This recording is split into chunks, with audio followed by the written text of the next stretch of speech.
قات من نوعية ممتازة، مصدره من الحبشة وليس من اليمن، لكن بائع القات هرب، ليس من الشرطة بل من الكاميرا، ونحن في الصين. مرحبا بكم. هذا كويس، هذا يمني، هذا حمد طويل، هذا بعدين في هذا خزنكادة، هذا في كريم. الصيني نطق بالعربية حديث الكيف، والقات يسافر إلى حيث يوجد متعاطوه ولو كانوا في مدينة جوانزو الصينية في أقصى الجنوب الشرقي من بلاد التنين بسكانها 1.5 مليار مواطن صيني. يحسب بعضهم بأن ما يمضغه اليمنيون هنا ليس إلا شايا أخضر يأتيهم من بلادهم وما جاورها، وليس النبتة التي تجري متعاطيها ودخولها بلدان أخرى ليس من بينها الصين ودول أوروبية لإدراكها ربما بتأثيره وانتشاره المحدود اقتصارا على اليمنيين وبعض الجاليات الإفريقية. هذا هو القات أساسا تبع اليمنيين، ما يأكلونه إلا اليمنيين، علمنا الصينيين وعلمنا غير اليمنيين.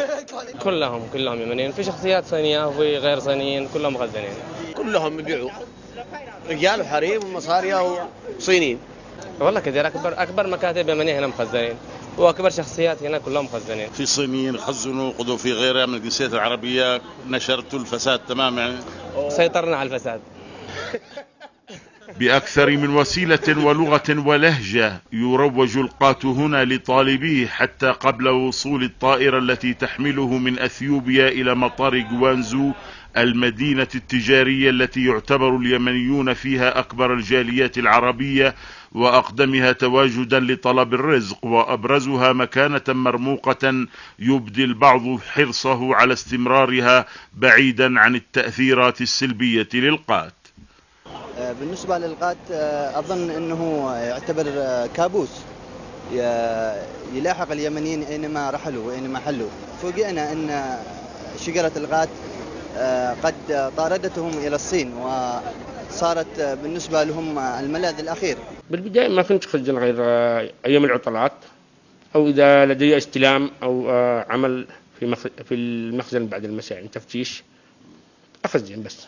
لا نأخذها بصورة كاملة دينا كما نقدم في اليمن أو إنما نأخذ بكمية قليلة، ومعظم الأحيان نقضيها بدون قاط، لكن قد يعاد. القات يختطف جزءا من قوت الأسرة في الداخل ويلاحق بالقضم مدخرات العاملين في بلدان المهجر، حقيقة لا ينكرها متعاطو القات ولو استمروا بعدها فيما اعتادوا عليه، عاقدين العزم في كل مرة على الإقلاع عنه في وقت قريب قد لا يأتي، فيما يؤكد البعض هنا عزم السلطات الصينية حظر القات ومنع دخوله إلى الصين في المستقبل القريب. رفيق عمر مدي، قناة السعيدة من مدينة جوانزو الصينية.